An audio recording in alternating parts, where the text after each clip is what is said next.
When Evelyn moved into the Willow Pines nursing home, she expected the change to be hard. She had been living alone since her husband passed away, and while her daughter visited every weekend, the quiet between visits had grown heavy. Willow Pines seemed nice enough: fresh paint on the walls, a garden out back, friendly staff who called her Miss Evie. She told herself it was just a new chapter, not the end of the story. She met Dorothy on her second day.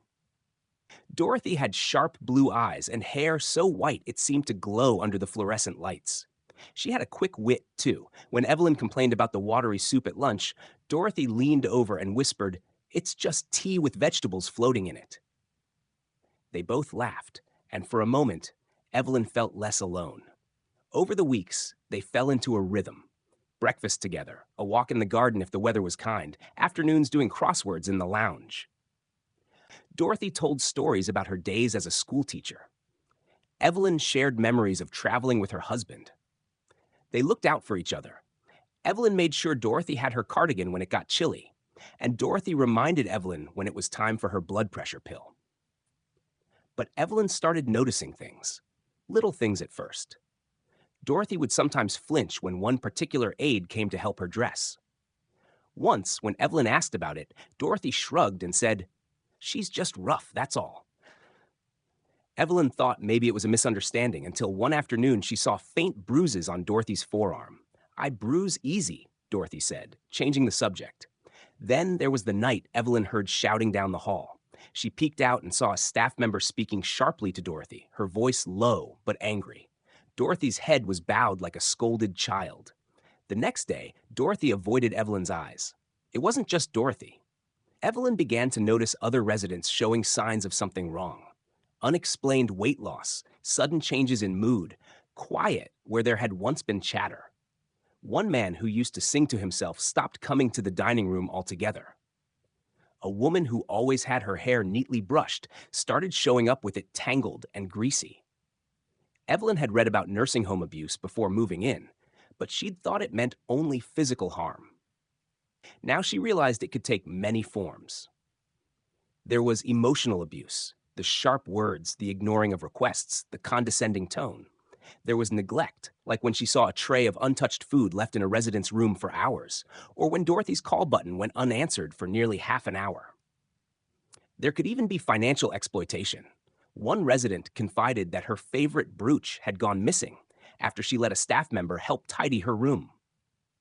One evening, Dorothy admitted she was afraid. "Sometimes she grabs my arm so hard it hurts," she said, "and if I ask for help to the bathroom too often, she gets angry." Evelyn's stomach twisted. She thought about telling the nurse in charge, but what if it made things worse for Dorothy? What if the staff took it out on her when no one was looking? They made a quiet pact. Evelyn would stay nearby when Dorothy needed help, just in case. Dorothy would knock on Evelyn's door at night if something happened. They kept each other's secrets and tried to make each day a little better, smuggling extra biscuits from the dining hall, sitting outside under the maple tree where the air smelled of leaves instead of disinfectant. Still, the signs kept piling up. Dorothy's bruises didn't fade before new ones appeared. Another resident was taken to the hospital after a fall, and Evelyn overheard two aides whispering that she had been left unattended in the shower. The administration sent out cheery newsletters about our caring environment, but in the hallways, the truth was harder to hide. Evelyn started keeping notes: dates, times, what she saw. She encouraged Dorothy to do the same, though Dorothy's hands shook when she wrote. Evelyn wasn't sure yet what she would do with it, but she knew stories could vanish too easily in a place where many residents had fading memories. Their friendship deepened in the shadows of what they witnessed. They leaned on each other for comfort and courage.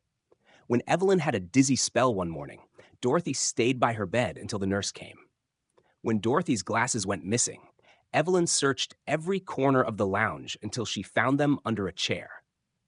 Then came the afternoon that changed everything.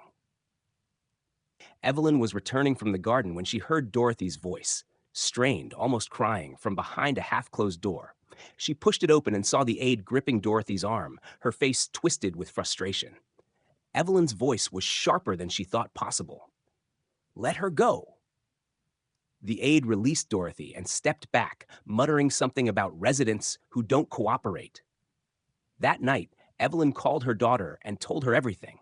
She was shaking, but the words came fast about the bruises, the shouting, the neglect. Her daughter listened in silence, then promised she would come in the morning. The next day, Evelyn's daughter arrived with a notepad and a phone camera. She took pictures of Dorothy's bruises, spoke to other residents quietly, and asked the head nurse for a meeting. The administrator's face stayed polite but tight, insisting that the home had zero tolerance for abuse. Promises were made to investigate. Evelyn hoped they meant something. In the weeks that followed, changes rippled through Willow Pines. The aide who had hurt Dorothy stopped appearing on their floor. New staff were introduced, smiling but watchful. There were more unannounced visits from supervisors. Evelyn noticed residents looking a little less guarded, their eyes meeting hers more often. Dorothy seemed lighter, too. One morning, she suggested they skip the scheduled bingo and sit in the garden instead. They watched the sun push through the clouds, turning the maple leaves to gold. Evelyn knew the problem wasn't gone. Abuse in nursing homes could hide under many layers, and not all of it would be visible. But she had also learned that friendship could be a kind of armor. With someone to see you, to believe you, it was harder for wrongs to be ignored. Months later, Dorothy's daughter moved her to a smaller home, closer to family. Evelyn missed her fiercely, but kept their pact alive, watching for the signs, writing them down, speaking up when she could. She made new friends, slower this time, but with the same quiet determination to protect each other. Because in a place where days could blur and voices could be silenced, friendship wasn't just comfort. It was survival.